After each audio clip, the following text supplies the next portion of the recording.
Welcome back to my channel. Today I've got a great topic for anybody considering making a move to the beautiful state of Utah. Whether you're moving for work or for family or just a change of scenery, this is the video that's going to help you know exactly what to expect when moving here. And there's some key things that you need to know and remember when making this move, and being aware of these things will make your move so much more simple. And I'll be covering the top 5 things that you need to expect when making the move to Utah. Let's dive right in. I'm Steele, and if you're looking to discover all things Utah, including Utah real estate, you are in the right place. Also, I absolutely love making these videos and sharing my home state with anybody considering making a move to Utah. And as a licensed real estate agent here in Utah, I love even more helping you in your real estate needs. So let's connect, give me a call, shoot me a text, or send me an email, and let's get you off on the right foot. And as always, I am the one who responds to those emails and those calls and those texts.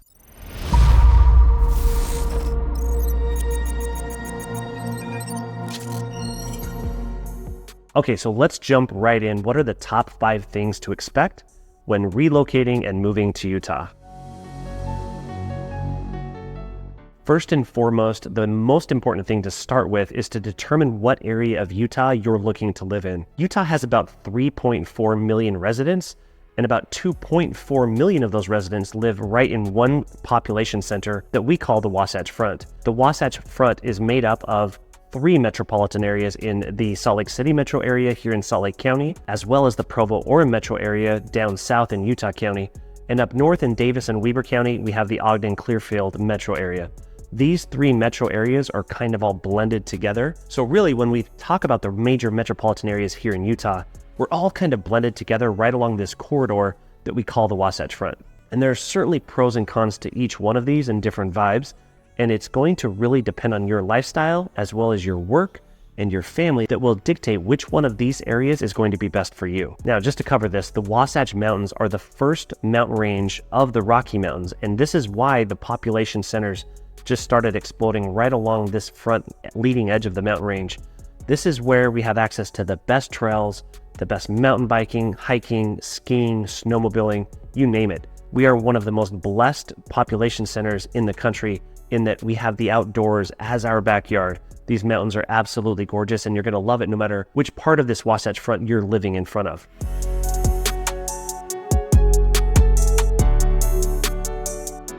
Now, I don't want to ignore another major population area down south. In the very southern tip of Utah lies St. George in Washington County. It's a desert, it's red rocks, it's sand, it's palm trees. It's honestly more like Las Vegas. So if that's the vibe you're looking for, that's another population area that you might consider making a move to.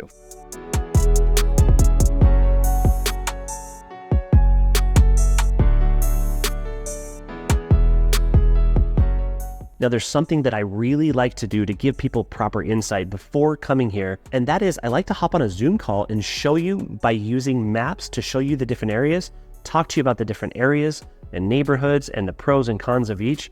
This is absolutely crucial to help people discover what they think might make the best sense for them when making a move to Utah. And I believe that navigating these areas before you even come to visit is so important to save you so much time, so that when you actually do come here to visit, you'll know exactly what areas you want to look at, and you won't waste so much time. And while navigating these areas, we're going to talk about your work and your commute. We're going to talk about school districts and all of the different amenities of these different neighborhoods and these different areas, so that you can be very well informed and make the right decision for your family.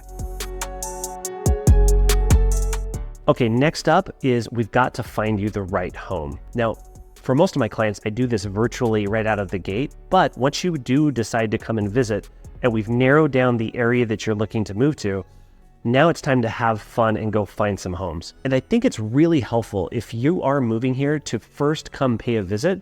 Ahead of time, we can schedule showings, we can find different homes to look at in different areas that you're considering, and it will really help you dial in so that you don't feel like you're making the wrong choice and you won't be missing out. Okay, next up on the list, number 3 is getting acclimated. Once you've found the right area and you've found the right home, now you've got to get acclimated to an entirely different people, a different area, a different state, and different culture, but also the climate. We have 4 seasons here, and as everybody knows, we live in a desert. It is very dry here. Your skin's probably going to dry out. You're going to use more lotion. Your shampoo's going to probably change.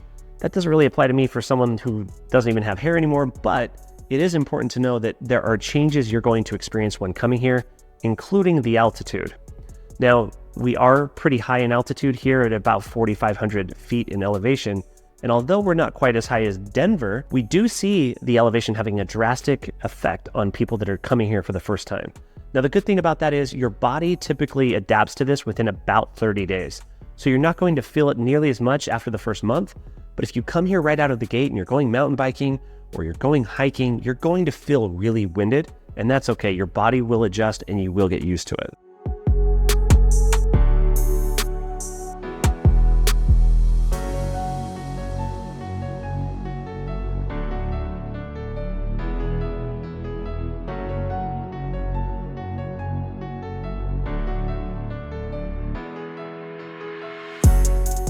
Other things to note to acclimate yourself to this place is to know what to expect in the winter months. Are you going to have to buy a snowblower? Are you going to be shoveling snow a lot? Do you need to buy salt?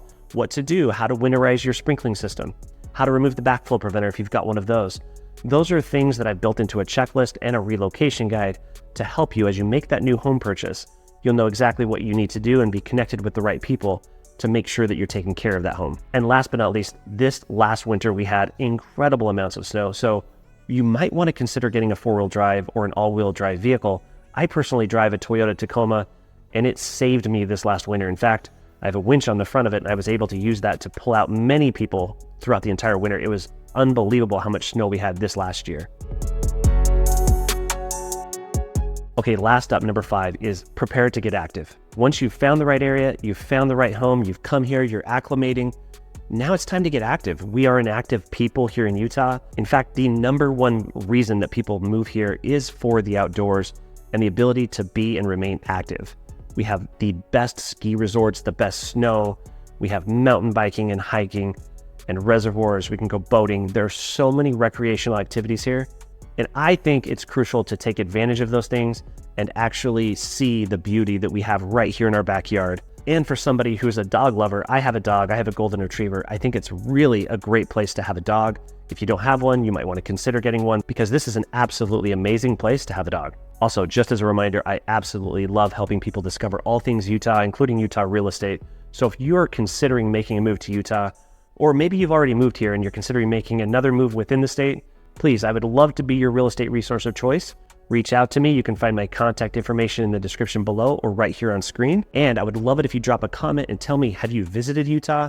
Do you live here? What do you think about it? I love interacting. So share your thoughts about the state of Utah as well. And if you're looking to learn more about Utah, check out this video right here next. And until the next video, thanks.